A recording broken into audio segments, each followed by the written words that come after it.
When I met Lena, I wasn't anyone special. Just a third-string wide receiver at a Division II school, trying to keep up with scholarship athletes and hoping for a shot at something bigger. She was a junior studying sports media, smart, focused, always in control of the room without needing to raise her voice. The first time we spoke, she corrected my grammar during a campus panel Q&A. The second time, she called me out for skipping a player interview she'd arranged. I respected her before I even liked her.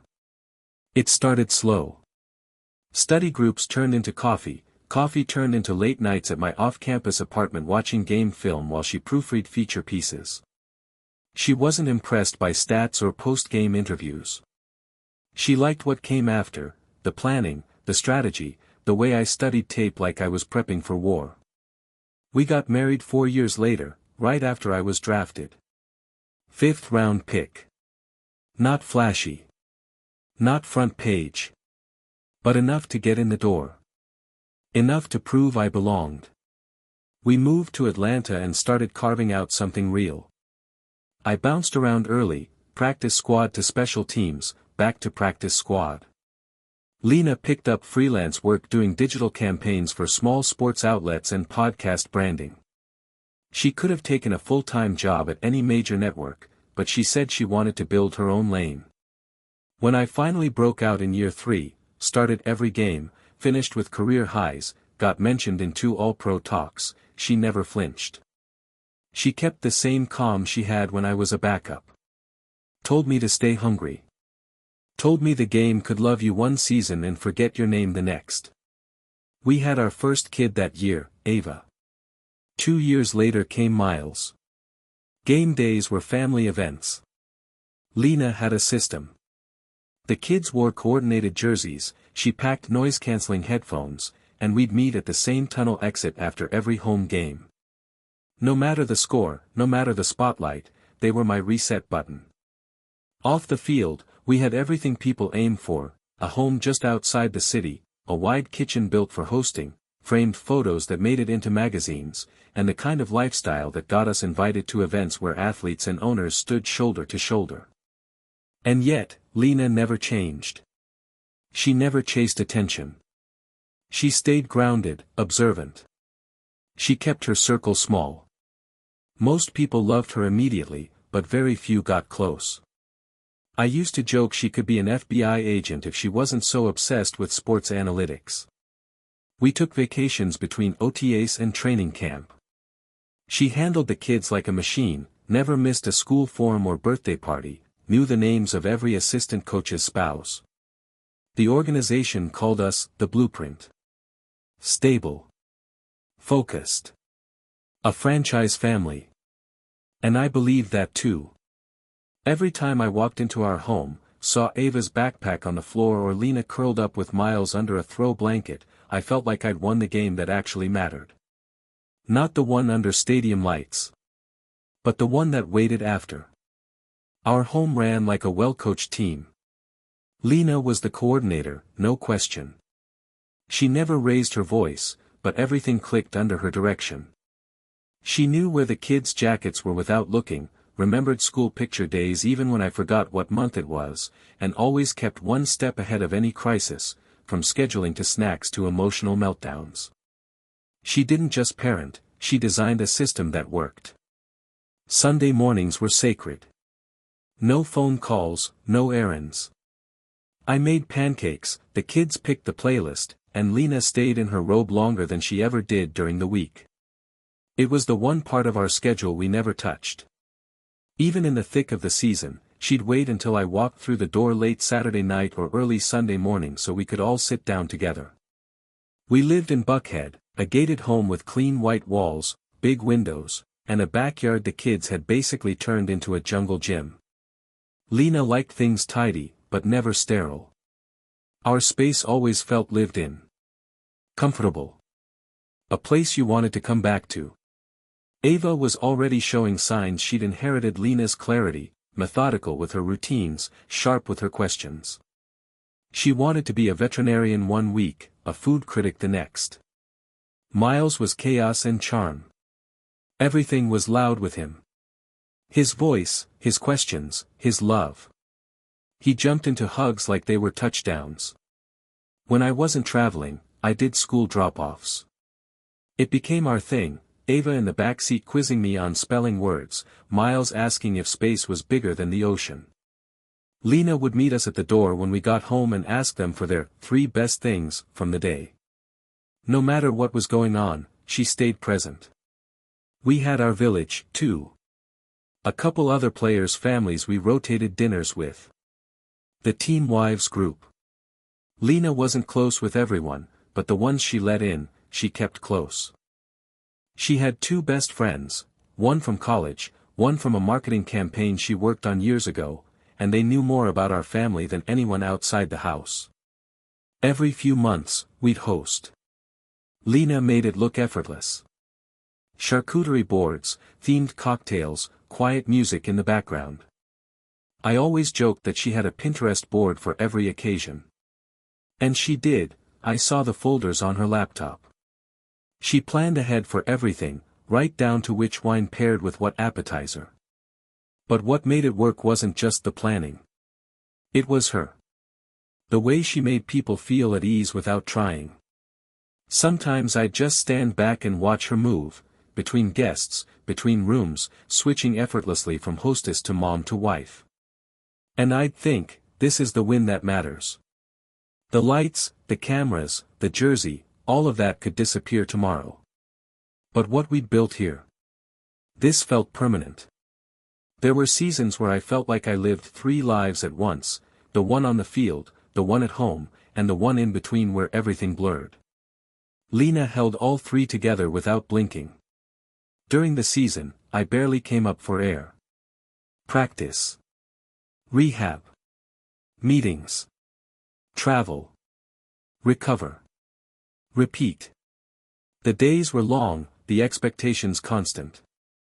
I was always trying to stay half a step ahead of the guy who wanted my spot. That's how the league works, no matter how secure you feel, someone younger and hungrier is always watching film, waiting for a window. Lena never made me feel guilty for that. If anything, she protected the space I needed. She made sure the kids never saw me when I was drained. She'd time things, meals, FaceTimes, bedtimes, around my schedule, without ever acting like it was a sacrifice. She kept the house full, stable, alive. Ava would make me drawings and tape them to my locker at home. Miles once asked if the coach was Daddy's boss. Lena laughed and said, he's more like the GPS, Daddy's the engine. She had metaphors like that for everything. Smart ones, grounded in how our kids thought. She made them feel like they were part of what I was doing, not just waiting for me to come home from it. We had our own rituals too. She'd text me a photo before every game, something simple. Her hand on the kids' heads before they left for school, a sticky note she'd packed in my bag, a picture of the dinner I'd missed that night. Always a little message with it. Play smart. We're with you. After wins, she'd send one-word replies, solid. After losses, we've got you. She didn't ride the highs too high or the lows too low. She knew the business. Knew how fragile careers could be. That's why she made sure home never felt like a performance. I didn't have to be anything other than myself. She kept her own ambitions too. She started a boutique marketing firm 2 years ago, mostly sports-adjacent clients, some apparel, some events. She never made a big deal about it, but it grew fast.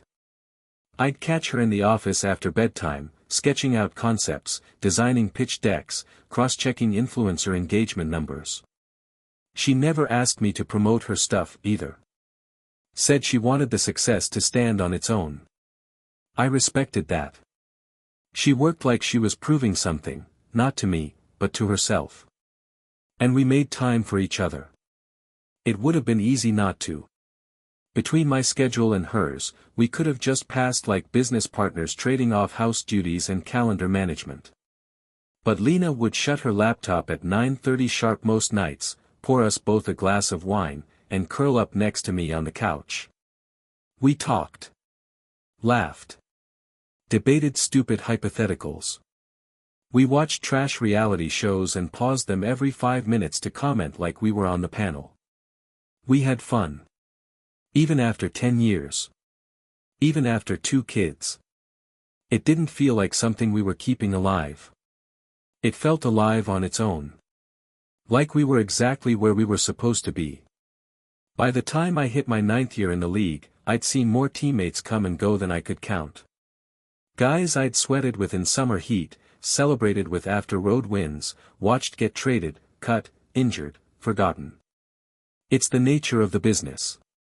Everyone's a name on a depth chart until they're not. But home didn't change. That's what made Lena different. She never got caught up in the churn.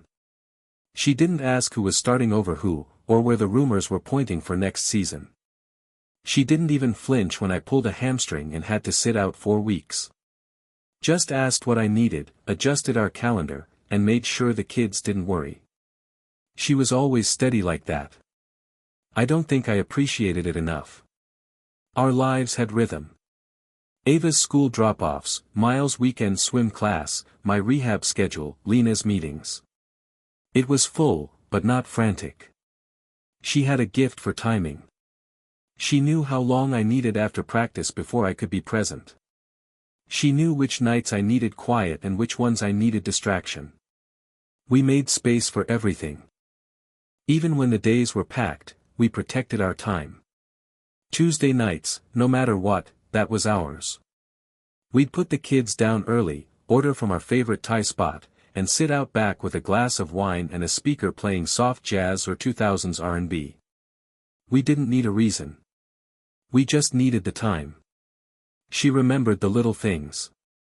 She'd pick up my favorite protein bars without asking. She'd restock the pain patches I used after games. She once spent 3 hours calling stores to find the exact Lego set Miles saw in a commercial. That's the kind of woman she was. Not loud. Not dramatic. Just always there, always watching, always handling things before anyone had to ask. I never questioned her love. Not for a second. I could feel it in how she held my hand in the car, or how she reached across the table to fix the collar of my shirt before an event. She believed in showing up, not through grand gestures, but through consistency. She had the kids' lives documented in a color-coded calendar pinned in the hallway. Appointments, school events, soccer practices, dentist visits. Ava had a book report coming up. Miles was practicing how to tie his shoes without Velcro. Lena tracked it all like a scout with game film. And she gave me credit, too. She'd tell friends how present I was. How I still got down on the floor to build forts. How I helped with homework, even when I was exhausted. She made me feel like I mattered beyond what I did for a living. That I was necessary. There were moments I'd look at her across the kitchen, hair tied up, hands deep in some project or snack bag prep, and think, this is it. This is what everyone hopes for. Not the flash. Not the money. Not the press. But peace. A home that didn't feel like something you had to protect. A love that never needed to prove itself. A life that made sense.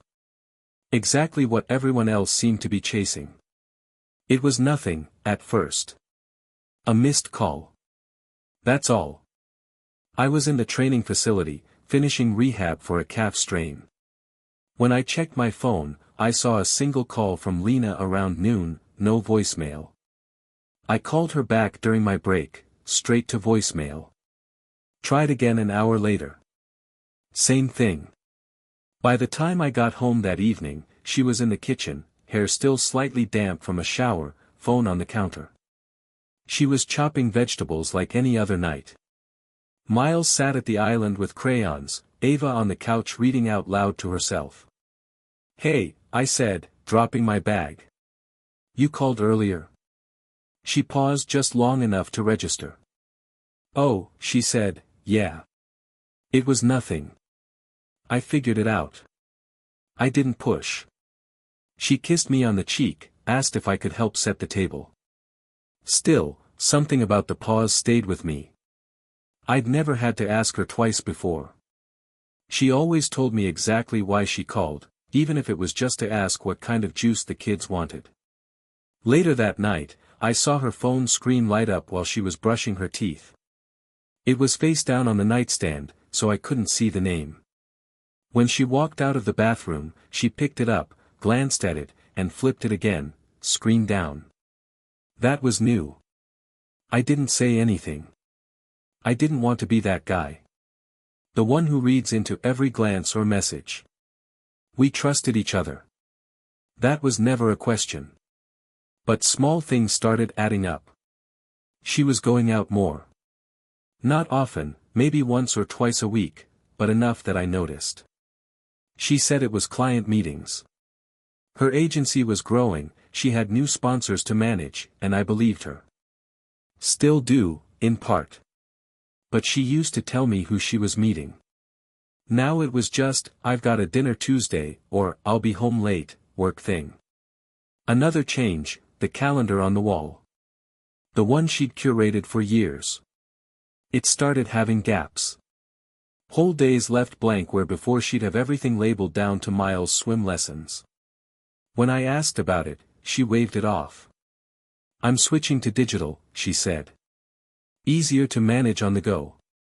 Made sense. But Lena wasn't impulsive. She didn't just change systems on a whim. She had routines for a reason.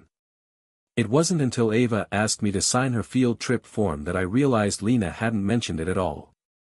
She always flagged that kind of stuff.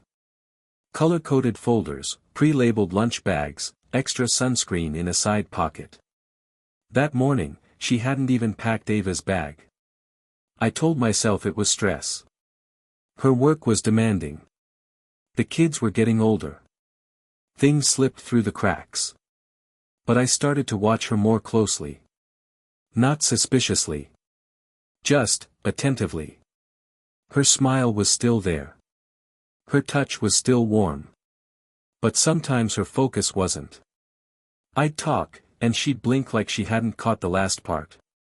Her replies were softer, sometimes delayed. Like her mind was buffering. She wasn't pulling away. But she was drifting. And I couldn't tell if I was imagining it. Or finally starting to see it. I started waking up before her. Not on purpose, not exactly. It was more like my body had started running defense against something my mind hadn't caught up to. I'd lie there in the half-dark, listening to the soft click of her phone screen as she checked messages, thumb brushing quietly across the glass while I kept my eyes closed. She wasn't hiding it, but she wasn't sharing it either. A few times, she slipped out of bed early and I'd hear her voice low from the hallway, maybe the laundry room. Once I got up and found her standing by the sink, phone still pressed to her ear, nodding to herself even though no one could see her. I asked who it was. Client stuff, she said, too fast. Time zones are a nightmare lately. It made sense. Her work had picked up. She'd signed 2 new partnerships, had even been invited to speak at a branding summit in Austin. I was proud of her. Truly. But pride doesn't cancel out intuition. That weekend, we were invited to a team dinner, players, families, staff. Usually, Lena was the one reminding me to RSVP, making sure we brought a bottle of wine or at least showed up on time. This time, I mentioned it 3 times before she added it to her calendar. Even then, she hesitated. I might have a conflict, she said. With? She paused. One of the sponsors might be flying in. On a Saturday night? She gave a light shrug, like she knew it didn't quite land but didn't want to lie. Tentative. She came with me anyway. She looked perfect, black dress, hair down, earrings I hadn't seen in a while. She smiled at all the right people, asked the head coach about his daughter's college applications, laughed at my position coach's terrible stories. But something was off. She wasn't beside me, not really.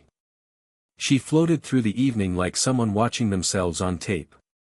At one point, I saw her step out onto the balcony alone.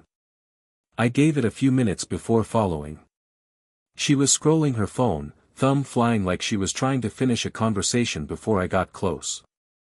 When she looked up, her smile flickered, just for a second. "Everything okay?" I asked. "Yeah. Just checking in with Ava's sitter. She had a nosebleed earlier. She's fine." "Yeah. All good." I nodded, but something about the timing didn't sit right. Ava hadn't mentioned it when I kissed her goodnight. And Lena usually didn't wait hours to tell me if something had happened with the kids. The next day, I checked the family tablet we kept in the kitchen, the one with synced messages for babysitters, emergency contacts, the usual. There was no message about a nosebleed. No text. No call log. Maybe she'd used her personal phone. Maybe it slipped through. But Lena didn't forget to document things. She lived by lists and receipts. I found myself doing things I never did before. Not spying, just noticing. Double-checking. Listening between words. And the more I listened, the more quiet gaps I found. I couldn't point to one big thing. No scandal. No broken trust. No red flag waving in my face. But it was all around me. In the pauses. The missed beats. The edits she made to her own story mid-sentence. I wanted to believe it was nothing. But when the ground shifts beneath you, even subtly, you feel it in your knees before your eyes catch up. There's a look people give you when they're halfway out the door but haven't told you yet. It's not cold. It's not angry. It's just distant.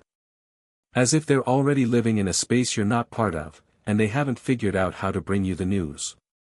That's the look I started seeing in Lena. Not always. Not when the kids were around, or when we had people over. But when it was just us, the quiet in-between moments, her attention would drift. She'd zone out mid-conversation. Smile like she heard me, but not fully. Like she was running two programs and I was on the background channel. I started keeping track. Not in a notebook or anything. Just mental markers. Like the night I came home from film study and she wasn't there. No text. No note. Her car gone, her phone going straight to voicemail. When she came in around midnight, she said she'd lost track of time catching up with an old colleague, one she hadn't mentioned in years. I nodded. Let it go. But the next day, her calendar showed team strategy call for the exact window she'd been out. Another night, she was folding laundry when her phone rang. She looked at the screen and didn't answer.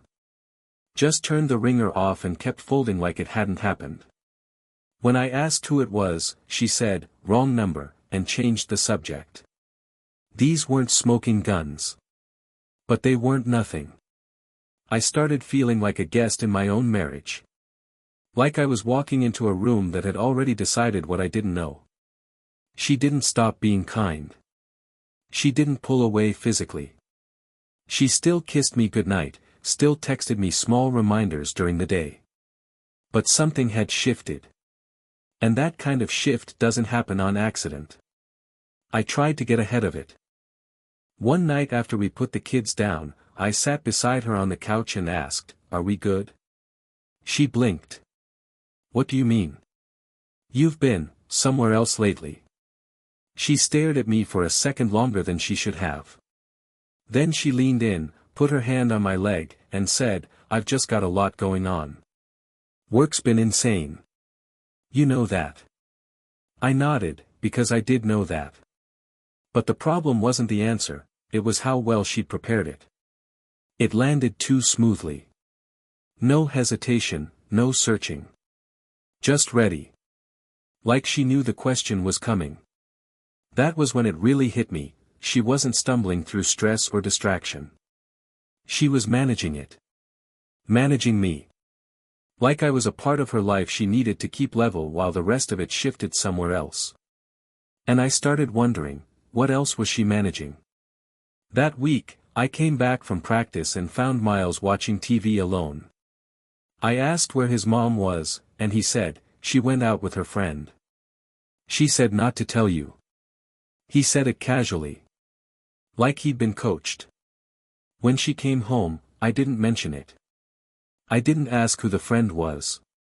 Or where they went. Or why she felt the need to keep it from me. Because I already knew something was coming.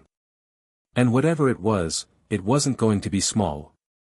Training camp was in Costa Rica that year, a new off-season initiative meant to build chemistry and mental toughness in unfamiliar terrain. Coaches pitched it as a reset. Players joked about jet lag and tropical weather making them soft. I didn't mind. New scenery. Clear air. Just football. Lena didn't come with me. That wasn't unusual. She rarely traveled during camp, said it was easier for the kids to stay in their routines, and she had work anyway. We kissed goodbye like always. She stood at the curb with Ava on one hip and Miles gripping her hand, waving until my SUV pulled out of sight. I remember thinking how lucky I was, not for the family, not for the success, but for how normal it all still felt. We'd built something stable in a world built on uncertainty. The third night into camp, I took a break from drills and hiked to a local beach just past the training site.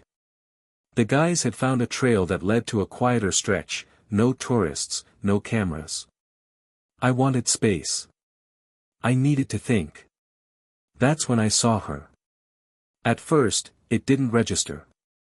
Just a silhouette under the shade of a beachfront bungalow, the kind of place you rent when you're trying not to be seen. The figure moved, laughing, barefoot in the sand, and something in the way she reached up to fix her hair made my stomach twist. It was Lena. My wife. Wearing the sundress she'd packed for our last anniversary trip. And not alone. The man she was with stepped out of the bungalow behind her, taller than me, broad-shouldered, familiar in a way that made my jaw lock. It was my coach. My head coach. He wrapped an arm around her waist like it belonged there. She leaned in, kissed his jaw, laughed like she'd done it 1,000 times. They looked like a couple on vacation, not sneaking, not nervous. Comfortable. Casual. Complete. I didn't move. Didn't breathe. Just watched from behind the low brush, heart thudding like it was trying to break free from my ribs. She hadn't flown in with the team. Which meant she planned this. Coordinated it. While telling me she had meetings, while hugging our kids goodbye, while promising to call me after bedtime routines. I stood there for 10, maybe 15 minutes. Long enough to watch her hold his hand. Long enough to watch him pull her close, like no one was watching. When I finally walked away, I didn't cry. I didn't shake. I didn't scream. I just walked back toward camp, past palm trees and the echo of waves, through the heat and the weight of something collapsing quietly inside me. I didn't tell anyone that night. Didn't text her. Didn't confront him. Not yet. Because if you're going to lose everything, your wife, your coach, your trust in the people closest to you, you better make sure they don't get to walk away clean. And I had no intention of letting either of them do that. I didn't sleep that night. I lay in the dark with headphones in, the noise of the jungle outside and the crashing of the waves just beyond. I stared at the ceiling of my room in the teen compound and played out every possible version of how I'd confront them. None of them were calm. By morning, I had a plan. I didn't storm the bungalow. I didn't start swinging. That would have made it too easy for them. I wanted consequences, not chaos. First, I met with the team's general manager. It was supposed to be a rest day, but I asked for a private meeting and told him everything, no theatrics, just the truth. What I saw. Who I saw. When. I showed him the flight logs Lena didn't know I had access to through our travel booking account. I showed him the calendar screenshots, the timestamps, the proof. He didn't say much. Just closed the laptop slowly and said, "Are you sure you want to move forward with this?" Absolutely. Next was legal. I called my attorney from the balcony and laid it out in cold, simple sentences. He was silent for a moment, then asked, "Do you want this quiet, or do you want them ruined?" "I want the house. I want full custody. And I want his career torched." He said, "Copy that." I didn't see Lena again before the end of camp. I didn't respond to her messages once she noticed I was gone from her radar, not when she texted a generic, "Miss you, hope you're good," or when she called and left a voicemail that opened with, "I hope you're okay, I'm just checking in." She had no idea I'd already filed for divorce. She had no idea the kids were now staying with my sister. And she definitely didn't know that when she flew home, everything she left behind would be gone. I emptied the house. Not out of spite, out of necessity. She came back to an entryway cleared of her shoes, a closet stripped to the hangers, an email from my lawyer detailing the petition for sole custody, along with evidence of what the court would soon be reviewing. But that was just the start. The coach, the man who had patted my shoulder after games, who talked about discipline and doing the right thing in every post-game speech, didn't make it to the end of the week. The GM called him into a meeting, and when he walked out, he was done. Contract terminated. Code of conduct breach. Relationship with a player's spouse. Unauthorized absences during team programming. It wasn't even close. But that wasn't the end of him either. Our legal team, sharp, ruthless, went digging. Turns out he hadn't just broken team protocol. He'd misreported personal income for years. Unclaimed side revenue from youth camps, false deductions, cash honorariums. It was all there. The IRS got the file by Monday. By Friday, he was under investigation for tax fraud. Years of it. He lost everything. His job, his endorsements, and the public narrative he built about being a leader of men. And Lena? She didn't fight. She didn't even try. She knew what I'd seen. And she knew I wasn't going to give her the grace of silence. Not after what she took from me. The headlines came quickly. Not from me, I never went public. But someone leaked the firing. Then someone else leaked the tax investigation. Within days, the press had pieced it together. Veteran head coach dismissed amid allegations. Internal source cites player's spouse as central to team scandal. They didn't name me. Or her. But people inside the league knew. The locker room knew. The wives and girlfriends. They definitely knew. I stopped answering texts. Some of the guys reached out, support, shock, the usual, let me know if you need anything. I appreciated it, but I wasn't ready. I didn't want pity. I didn't want a circle of men telling me how screwed up it was, how they'd never let that happen. What did it matter? It already had. Lena tried to call. Every day. Then it turned into voice notes. Emails. A handwritten letter delivered through her lawyer, long, emotionally detailed, full of explanations that didn't change anything. She never denied it. She just softened the language. Said it happened slowly, that she got caught in something complicated. Said she didn't know how to come back from it.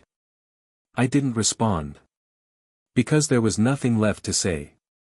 She'd lived a second life. In secret. With someone who had power over both of us, who coached me, critiqued me, praised me in meetings while sleeping with the woman I loved at night. There's no coming back from that. I stayed in a rental property the team helped arrange. Small. Clean. Quiet. Just me and the kids on the weekends now. Ava curled against me on the couch, Miles asking if we'd get a dog now that it was just us. I told him maybe. Not now. Lena saw them once, supervised, part of the preliminary custody agreement. She didn't cry in front of them. She didn't try to explain. She just held their hands too tightly and stared at me when she thought I wasn't looking. I didn't stare back. I was already somewhere else. Not in a dramatic way. Not in rage. Just, gone. The coach's house went up for sale a week after the news broke. No takers. His social media disappeared. So did his speaking engagements. So did his consulting gigs. Tax attorneys lined up to carve up what was left of his credibility. I didn't need to press charges. The government would handle that part for me. I focused on the routine. Workouts. Nutrition. Physical therapy. A new playbook. The off-season program, revised. A meeting with the new interim coach, awkward but brief. He said, "You handled it like a pro." I nodded. Didn't tell him I wasn't handling anything. I was surviving. The house Lena once filled was now quiet. But for the first time in months, the silence wasn't suspicious. It was peaceful. I found myself making breakfast for the kids without triple-checking the time. I slept through the night. I didn't flinch when my phone buzzed. And I stopped wondering what story was being told in the background of my life. There were no more stories. Just the truth. And the slow, steady work of rebuilding from it. It's been 6 months. The headlines have faded. The coach pled guilty to tax fraud and took a deal, house arrest, fines, professional ruin. He won't coach again. He won't even show his face in public for a long time, if ever.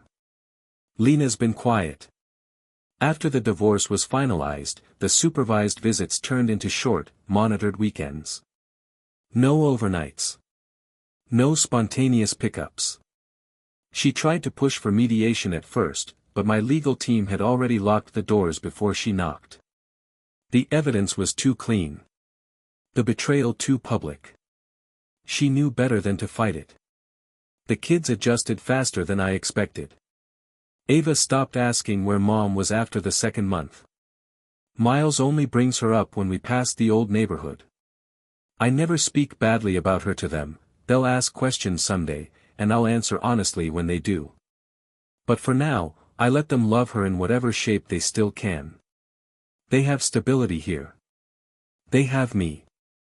I hired a live-in assistant, not a nanny, not exactly, someone who helps manage school pickups, meals, and logistics when I'm on the road.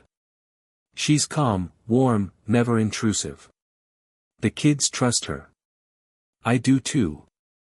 The house feels different now. Not haunted. Not broken. Just, real. I got rid of anything Lena picked. The furniture. The paintings. The monogrammed towels. Even the wine glasses she insisted on from that one boutique in Napa. Gone. Replaced with things that don't whisper when I walk past them.